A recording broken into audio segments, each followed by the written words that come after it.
Hello friends, welcome to Happy Learning. So நம்ம channel இன்னைக்கு என்ன பார்க்க போறோம் அப்படினா வாய்ஸ், அதாவது active voice, passive voice. TNPSC general இங்கிலீஷ்காக நம்ம வந்து கிராமர் போட்டுட்டு வந்துட்டு இருக்கோம். ஸோ கிராமரோட ஒரு பார்ட்டாக நம்ம இன்னைக்கு வந்து வாய்ஸ் பார்க்க போகிறோம். நம்ம ஆல்ரெடி வந்து பார்த்தோம் அப்படின்னா வாய்ஸுக்காக நிறைய வீடியோஸ் வந்து இதுக்கு முன்னாடி போட்டிருக்கோம். வாய்ஸ் மட்டும் கிடையாது, டென்சஸ், அதாவது கம்ப்ளீட்டாக சமச்சீர் புக்கில் இருக்க எல்லா கண்டென்ட்டு, அப்புறம் ஜென்ரலாக வந்து எப்படி ஒரு டாபிக் எடுத்தோம் அப்படின்னா அதை அப்ரோச் பண்ணுறது, இந்த மாதிரியான டீட்டெயில்ஸும் போட்டிருக்கோம். அது மட்டும் இல்லாமல் ப்ரீவியஸ் இயர் கொஷின் பேப்பர் இதையும் நம்ம வந்து போட்டிருக்கிறோம். ஓகேவா? ஓகே. ஸோ அந்த வரிசையில் இன்றைக்கி நம்ம பார்த்துட்டு இருக்கிறது 10th ஸ்டாண்டர்டோட வாய்ஸும். ஸோ இதில் வந்து பார்த்தோம் அப்படின்னா நிறைய இன்ஃபர்மேட்டிவான கண்டென்ட் கொடுத்துருக்காங்க. அதாவது இந்த 10th ஸ்டாண்டர்டில் வந்து பார்த்தோம் அப்படின்னா WH கொஷின் எப்படி வரும், இம்பரேட்டிவ்ஸ்லாம் எப்படி வரும், அப்புறம் வந்து நார்மலாக கொஷின் டைப்ஸ்லாம் எப்படி வரும், அதாவது கொஷின் டைப்னா ரெகுலர் இல்லை, ஜென்ரலாக டிட் ஹீ அந்த மாதிரி வந்துச்சுன்னா அதை எப்படி பாசிவ் வாய்ஸ்க்கு கன்வெர்ட் பண்ணுவோம், அந்த மாதிரி நிறைய 10th ஸ்டாண்டர்ட் கொடுத்துருக்காங்க. ஸோ 10th ஸ்டாண்டர்ட் வீடியோஸை ஸ்கிப் பண்ணாமல் பாருங்கள், கம்ப்ளீட்டாக பாருங்கள். இதை தாண்டி வெளியிலேருந்து வரதுக்கான வேறு ஆப்ஷன்ஸே கிடையாது. அதாவது என்ன சொல்கிறேன்னா, இந்த மாடல் எல்லா மாடலையுமே இங்கே கொடுத்துட்டாங்க. ஸோ இந்த மாடல்ஸை தாண்டி வெளியில் வரதுக்கு வேறு எந்த ஆப்ஷனுமே கிடையாது. ஓகே. ஸோ நம்ம போன வீடியோவில் பார்த்தோன்னா சில எக்ஸசைசஸ் மேலே இருந்ததெல்லாம் பார்த்துட்டோம், அதுக்கான ஆன்சர்ஸ்லாம் நம்ம பார்த்துட்டோம். அப்புறம் பாசிவ் வாய்ஸில் ரெக்வெஸ்ட் இந்த ஃபார்மட்டும் எப்படி வரும் அப்படிங்கிறத நம்ம போன வீடியோவில் பார்த்துட்டோம். இன்றைக்கி நம்ம பார்க்க போகிறது பாசிவ் வாய்ஸ். இதில் அட்வைஸ் இந்த ஃபார்மேட்டை நம்ம எப்படி எழுத போகிறோம் அப்படிங்கிறதான். ஓகேவா? ஓகே. ஸோ இப்போ நம்மக்கிட்ட வந்து ஒருத்தவங்க ஒரு அட்வைஸ் கொடுக்குறாங்க அப்படின்னா அது ஒரு டேரெக்டாக கொடுக்கும்போது ஒர்க் ஹார்ட் அப்படின்னு சொல்கிறாங்கன்னா, ஒரு எக்ஸாம்பிள் இங்கே கீழே கொடுத்துருக்கதே நான் சொல்கிறேன். இது வந்து ஒரு ஆக்டிவில் அவங்க நேராக நம்மக்கிட்ட சொல்லிட்டு போகிறாங்க. ஸோ இதை வந்து நம்ம வந்து பாசிவாக கன்வெர்ட் பண்ணணும் அப்படின்னா இது ஒரு advice. So you are advised to, அந்த எல்லோ கலரில் ஹைலைட் பண்ணிருக்கேன் இல்லையா? ஸோ இந்த மாதிரி தான் நம்ம சொல்லணும். பாசிவ் ஃபார்மேட்டில் கன்வெர்ட் பண்ணும்போது யூ ஆர் ஒர்க் ஹார்ட் அப்படிங்கிற அந்த ஆக்டிவ்க்கு எப்படி நம்ம வந்து பாசிவ் ஃபார்மேட் சொல்லணும் அப்படின்னா you are advised to work hard, you are advised to work hard. இதுதான் வந்து பாசிவ் ஃபார்மேட்டு. ஓகேவா? அடுத்து வந்து பார்த்தோம் அப்படின்னா to not eat junk food. Okay, இது ஒரு active format. You are advised not to eat junk food. சரியா? ஸோ இது வந்து நெகட்டிவ் ஃபார்மேட்டில் வரும். டோன்ட் ஈட் ஜங்க் ஃபுட் அப்படின்னு சொல்லி நம்ம கிட்ஸுக்கு எல்லாருக்கும் சொல்லுவோம் இல்லையா? ஸோ இதை வந்து எப்படி மாற்றலாம் அப்படின்னா you are advised not to eat junk food. ஓகேவா? ஸோ இதுதான் வந்து நம்மளோட பாசிவ் ஃபார்மேட்டு. ஓகே. அடுத்து வந்து similarly you can also use the following for other imperatives. Okay. So எப்படி, அதாவது இதுக்கு முன்னாடி வந்து நம்ம ரெக்வஸ்ட் பார்க்கும்போது you are requested to assemble இந்த கிரவுண்ட், இந்த மாதிரி மேலே எக்ஸாம்பிள் அந்த மாதிரி பார்த்துருப்போம். அட்வைஸ் வந்து you are advised to work hard, you are advised not to eat junk food. இப்படி தான் பாசிவ் ஃபார்மேட்டை நம்ம மாற்றணும். புரியுதா? ஓகே. அடுத்து வந்து பார்த்தோம் அப்படின்னா இதே மாதிரி தான் இந்த சேம் ஃபார்மேட்டில் தான் ஒரு இன்ஸ்ட்ரக்ஷனோ ஒரு ஆர்டரோ வந்துச்சுன்னா நம்ம வந்து you R instructed to do this, you are instructed not to do this, not to cross the road அப்படின்னு சொல்கிறோம் இல்லையா? You are instructed not to cross the road அப்படின்னு தான் சொல்லுவோம். So you are ordered to, you are ordered not to. ஓகேவா? So இந்த மாதிரி வர்றது எல்லாமே வந்து பார்த்தோம் அப்படின்னா இந்த கைண்ட் ஆஃப் இம்பரேட்டிவ்ஸ். ஓகேவா? ஸோ அட்வைஸ் இதெல்லாம். அடுத்து வந்து பார்த்தோம் அப்படின்னா பாசிவ் வாய்ஸில் ஒமிட்டிங் த ஏஜெண்ட். அதாவது ஒரு சென்டென்ஸில் someone or no one இந்த மாதிரியெல்லாம் சப்ஜெக்ட் ஸ்டார்ட் ஆனிச்சு அப்படின்னா இந்த ஏஜென்ட்ஸை நம்ம என்ன பண்ணலாம், ஒமிட் பண்ணலாம் பாசிவ் வாய்ஸில். அதை தான் இங்கே வந்து சொல்லியிருக்காங்க. ஸோ இந்த எக்ஸாம்பிளை பாருங்கள். somebody has taken away my book. So someone, no one, somebody, everybody இந்த மாதிரிலாம் சொல்கிறது இல்லையா? அந்த மாதிரி வர இடத்துக்கிட்டலாம் ஏஜென்ட்டை ஒமிட் பண்ணி நம்ம வந்து இது பண்ணலாம். ஓகேவா? somebody has taken away my book. இது வந்து ஒரு ஆக்டிவ் ஃபார்ம். இதை எப்படி நான் பாசிவாக மாற்றலாம் அப்படின்னா my book has been taken away. So ஹேஸுங்கிறது ஒரு பர்ஃபெக்ட் ஃபார்மேட்னு நம்ம எல்லாருக்கும் தெரியும். இதை நான் has been அப்படின்னு மாற்றுறேன். my book has been taken away. இது ஒரு பாசிவ் ஃபார்ம். சரியா? ஓகே. ஸோ இது வந்து பார்த்தோம் அப்படின்னா நம்ம இந்த பர்ஃபெக்டில் வந்தால் எப்படி எழுதணும், கண்டினியூஸில் வந்தால் எப்படி எழுதணும், சிம்பிள் ப்ரெசென்ட்டில் வந்தால் எப்படி எழுதணும் அப்படிங்கிறதெல்லாம் வந்து 7th ஸ்டாண்டர்டில் பார்த்துட்டோம், 9th ஸ்டாண்டர்டில் பார்த்துட்டோம், 10th ஸ்டாண்டர்ட்லேயும் பிகினிங்கில் பார்த்துட்டோம். ஸோ நம்ம கொஞ்சம் அட்வான்ஸ்டாக போயிட்டுருக்கோம். இந்த இடத்துக்கிட்ட வந்து அந்த பேசிக் எக்ஸ்ப்ளனேஷன் நான் கொடுக்கல. ஓகேவா? ஹேஸ் வந்தால் ஹேஸ் பீன்னு மாற்றணும், இஸ் பீயிங் ஐஎன்ஜி ஃபார்மேட் வந்தால் எப்படி மாற்றணும் அப்படிங்கிறதெல்லாம் வந்து நம்ம போன இதிலே சொல்லியிருப்போம். அந்த வீடியோஸ் பாருங்கள் இஃப் இன்கேஸ் உங்களுக்கு அது தெரியலனா. ஸோ மை புக் அப்படிங்கிறது இங்கே ஆப்ஜெக்ட், அந்த ஆப்ஜெக்ட் எடுத்து நான் சப்ஜெக்டாக பாசிவ் ஃபார்மில் எழுதிடுவேன். ஹேஸ் டேக்கன் அப்படிங்கிறது பாசிவ் ஃபார்மேட்க்கு வரும்போது ஹேஸ் பீன் டேக்கன் அப்படின்னு வரும். அவே ஆல்ரெடி அங்கே இருக்குது, அவே. எப்போவுமே என்ன பண்ணுவோம், பை போட்டு யாராவது ஒருத்தவங்களை போடுவோமா, இங்கே நம்ம அதை போடலை. ஸோ ஏஜெண்ட்டை ஒமிட் பண்ணி கூட வரும். இந்த சென்டென்ஸை எதுக்காக நான் இவ்வளோ ஸ்ட்ரெஸ் பண்ணி சொல்கிறேன் அப்படின்னா, நிறைய பேர் நம்ம பிளாங்காக எக்ஸாம் ஹாலுக்கு வந்துட்டு பை வந்தால் அது பாசிவ் ஃபார்ம் அப்படின்னு நினச்சிட்டு மட்டும் போயிடுவோம். ஓகேவா? ஸோ நமக்கு பேசிக்காக அந்த மாதிரி ஒரு க்ளூ கொடுத்து தான் சின்ன வயசில் நமக்கு டீச்சர் பண்ணியிருப்பாங்க. பட் பை வராமையும் சென்டென்ஸ் இந்த மாதிரி இருக்கும். கவனமாக பாருங்கள்.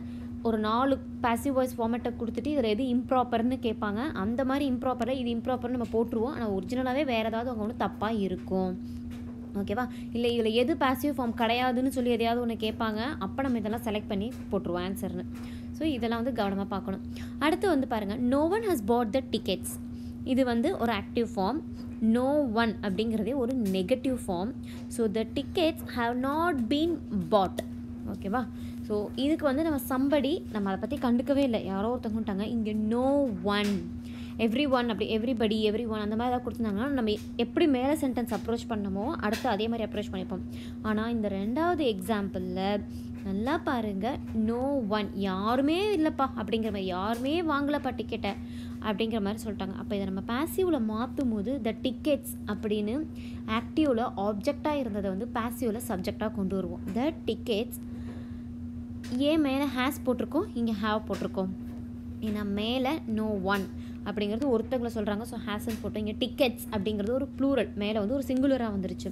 ஸோ ப்ளூரல் ஃபார்மில் the tickets have not been put. சரியா? ஹேவ் நாட் பீன் பாட், இது வந்து ஒரு passive form. Add not to the verb for nobody, none, no one. So இந்த பாயிண்ட்டையும் நோட் பண்ணிக்கணும். நாட், அந்த ஹேவ் நாட் எதுக்கு போடுறோம் அப்படின்னா நோ ஒன், அதுக்காக தான் அங்கே நாட் போடுறோம். சரியா? ஓகே. ஸோ அஸ் யூஷுவல் பர்ஃபெக்டில் இருக்குது. ஹேவ் பீன் வந்து அங்கே வந்தே ஆகணும், பாசிவ் ஃபார்முக்கு அது போட்டிருக்கோம். ஸோ நாட்டுங்கிறது எப்போ இந்த மாதிரி சென்டென்ஸ்லாம் ஆட் பண்ணணும் வேர்ப் கூட அப்படின்னா நோபடி, நன், நோ ஒன் இதெல்லாம் வரும்போது நாட் வந்து இங்கே ஆட் பண்ணணும். அடுத்து passive voice interrogatives. when sentence are changed to passive, they begin with the verb in yes or no question or with the question word followed by the verb. இந்த WH கொஷின்லாம் பின்னாடி பார்ப்போம். ஓகேவா? இன் WH question. So என்ன இன்ட்ராகேட்டிவ்ஸ்னால் question தான். அதாவது ஒரு சென்டென்ஸை வந்து நம்ம பாசிவாக சேஞ்ச் பண்ணும்போதும் ஒரு வேர்ப் ஃபார்மேட்டில் வந்து ஸ்டார்ட் ஆகுங்கிறாங்க. இப்போ இவ்வளோ நேரமாக நம்ம பார்த்தது வந்து ஒரு சப்ஜெக்ட் ஃபார்மேட்டில் ஸ்டார்ட் ஆகும். சப்ஜெக்டோ ஒரு ஆப்ஜெக்ட் எடுத்துகிட்டு வந்து நம்ம வந்து போட்டு பண்ணுவோமா. அதுவே இன்ட்ராகேட்டிவ்னா இந்த கொஷின் ஸ்டேட்மெண்ட்டாக இருக்கிற பட்சத்தில் எஸ் ஆர் நோ அந்த மாதிரி, அப்படி இல்லைன்னா WH. ஓகேவா? ஸோ இந்த மாதிரி வரும் அப்படின்றாங்க. ஓகே, பின்னாடி எக்ஸாம்பிள் பார்ப்போம், உங்களுக்கு புரியும். Questions beginning with auxiliary verbs அப்படிங்கிறது எப்படியெல்லாம் வரும் அப்படிங்கிறது தான். ஸோ ஃபஸ்ட்டு ஒன் பாருங்கள், did he write a letter. இது வந்து ஆக்டிவ் ஃபார்ம். ஓகேவா? ஸோ இதை வந்து நம்ம எப்படி எழுதலாம் அப்படின்னா was a letter written by him. Okay, so இது எப்படி மாறி இருக்குன்னு சொல்கிறேன். இங்கே என்ன கொடுத்துருக்காங்கன்னு நல்லா பாருங்கள். அந்த ஃபஸ்ட் எக்ஸாம்பிளில் டிட்டுன்னு கொடுத்துட்டாங்க. அப்போ டிட்டுங்கிறதே ஒரு பாஸ்ட் டென்ஸ். ஓகேவா? ஸோ இது வந்து ஒரு past tense form of verb. ரைட்டுன்னு தான் கொடுத்துருக்காங்க. பாசிவ் அப்படின்னா நமக்கு வந்து third form of the verb வரும், முக்கால்வாசி பாஸ்ட் பார்ட்டிசிபிள் வரும். ஓகேவா? ஸோ வந்து பார்த்தோன்னா முக்கால்வாசி இல்லை, 99% பாஸ்ட் பார்ட்டிசிபிள் வேர்ப் தான், third form of the verb தான் வந்து பாசிவ் ஃபார்மேட்டை நம்மளால் யூஸ் பண்ணவே முடியும். So did he write a letter அப்படின்னா இதை பார்த்தோன்னே நம்ம இதை ஆக்டிவ்னு சொல்லிடலாம். ஏன்னா ஃபஸ்ட் ஃபார்ம் ஆஃப் வேர்பில் ரைட்டுன்னு வந்திருக்கு, ஆனால் முன்னாடி டிட்டுன்னு வந்துருச்சு. ஸோ இது ஒரு பாஸ்ட்டாக தான் இருந்திருக்கணும். கொஷின்கவும் அவங்க அப்படி போட்டிருக்காங்க பிரித்து, டிட்டையும் ரைட்டையும் கூட்டினோன்னா ரோட்டு தான் வரும் நமக்கு. சரியா? Okay. So did he write a letter, ஹீங்கிறது ஹிம்மா மாறும், ஷீங்கிறது ஹெர்ரா மாறும், அந்த மாதிரி தான். ஓகேவா? விங்கிறது அஸ்ஸா மாறும். ஸோ இந்த மாதிரி மாறுறது எல்லாமே நமக்கு தெரியும். இந்த ஃபார்மேட்டை நம்ம எப்படி எழுதலாம் மாற்றி அப்படின்னா was a letter written by him. ஓகேவா? ஸோ இங்கே டிட்டுக்கு பதிலாக வேறு ஏதோ ஒரு ப்ரெசன்ட் ஃபார்மேட் இருந்துச்சு அப்படின்னா இஸ் அந்த மாதிரி ஏதாவது நமக்கு வந்திருக்கும். இங்கே அப்படி எதுவும் இல்லாதனால வாஸ், பாஸ்ட்டாக இருக்கிறனால வாஸ் அ லெட்டருங்கிறது இங்கே ஆப்ஜெக்ட். கரெக்டாக? ஸோ ஆப்ஜெக்ட் எப்போவுமே என்ன பண்ணணும், பாசிவில் முன்னாடி வரணும். அப்போ வாஸ் அ லெட்டர்.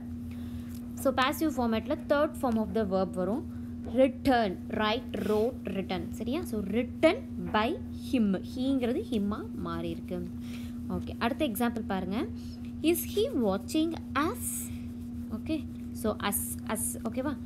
இங்கே வந்து பார்த்தோன்னா இஸ் வாட்சிங், நல்லா கவனிக்கணும். இஸ் இருக்குது, வாட்சிங் இருக்குது. இஸ்ஸுங்கிறது ப்ரெசண்ட்டு, வாட்சிங்கிறது ஒரு கண்டினியூவஸ். ஸோ இந்த ஸ்டேட்மெண்ட்டு ஒரு கண்டினியூவஸ், ப்ரெசன்ட் கண்டினியூவஸ் அதுவும் அப்படிங்கிறத நோட்டீஸ் பண்ணிடணும். புரியுதா?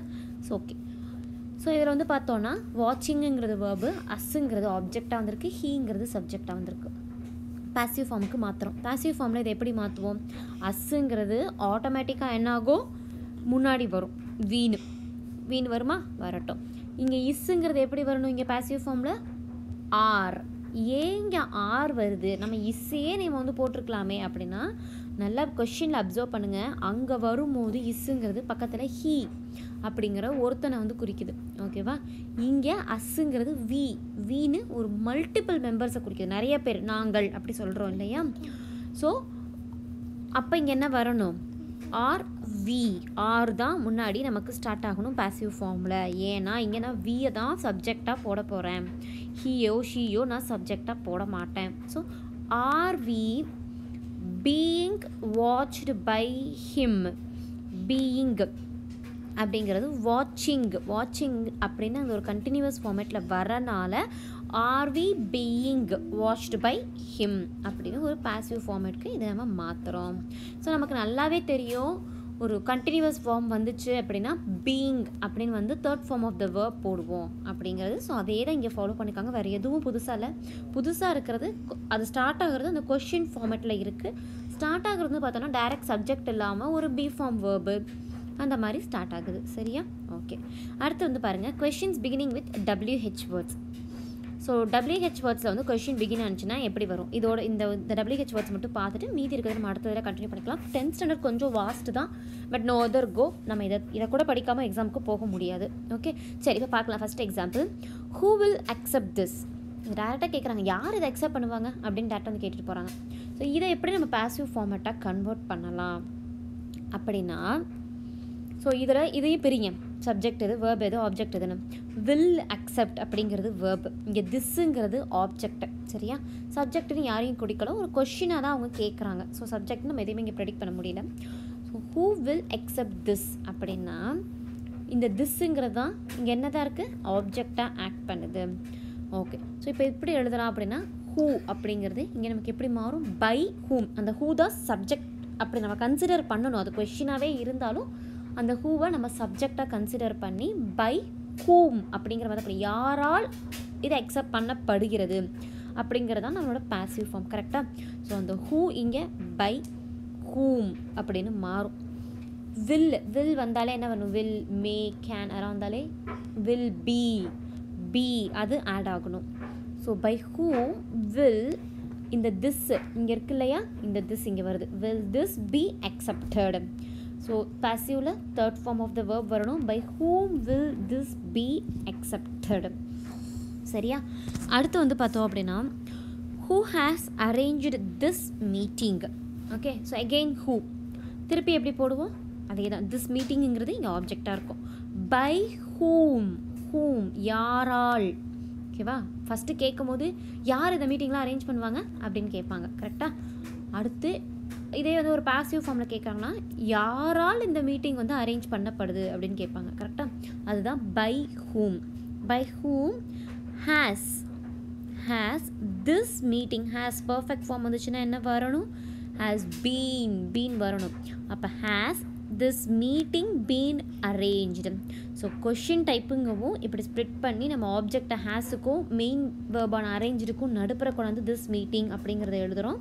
இதெல்லாம் கொஞ்சம் அட்டென்ஷன் ப்ரொவைட் பண்ணுங்கள். வேர்டிங்ஸை மாற்றி கொடுத்து கூட நம்மளை கன்ஃபியூஸ் பண்ணுவாங்க. சரியா? ஓகே, அடுத்த கொஷின் பார்ப்போம். When will you finish the building? Okay, இது வந்து ஆக்டிவ், டேரெக்டாக கேட்குறது. அதே தான், வென் வில் யூ வந்து அவங்க டேரெக்டாக இங்கே கொடுத்துட்டாங்க ஒரு சப்ஜெக்ட், அதாவது தெளிவாக ஒன்று கேட்குறாங்க அப்படிங்கிற மாதிரி கொடுத்துட்டாங்க. So when will the building object. ஓகேவா? அங்கே ஆப்ஜெக்டாக இருந்தது, பாசிவ் ஃபார்மில் எப்படி வருது? சப்ஜெக்டாக வருது. When will the building be, will வந்துருச்சா? பி இருந்தே ஆகணும். பி ஃபினிஷ்ட் பை யூங்கிற சப்ஜெக்ட் வந்துருச்சு.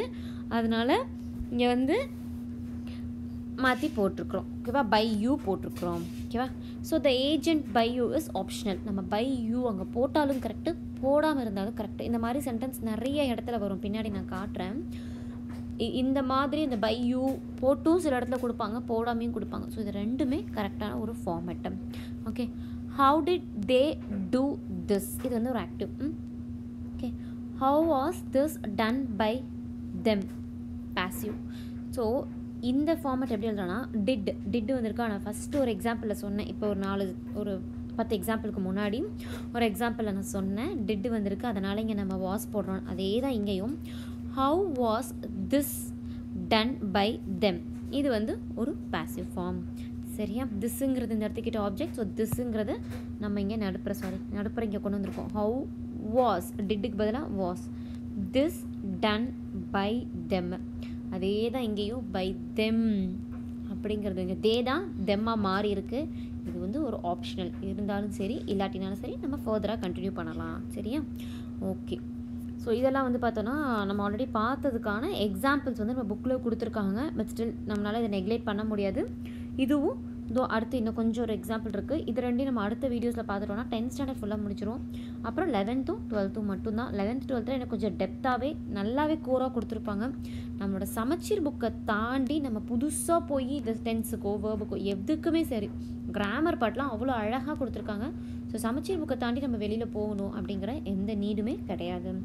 Okay friends, happy learning, all the very best, thank you. உங்களுக்கு நம்ம சேனலில் வர வீடியோஸ்லாம் பிடிச்சிருந்துச்சுன்னா சப்ஸ்கிரைப் பண்ணுங்கள், ஷேர் பண்ணுங்கள் உங்கள் ஃப்ரெண்ட்ஸுக்கெல்லாம். யாருக்காவது ஒருத்தங்களுக்கு இது ஹெல்ப்ஃபுல்லாக கண்டிப்பாக இருக்கும்.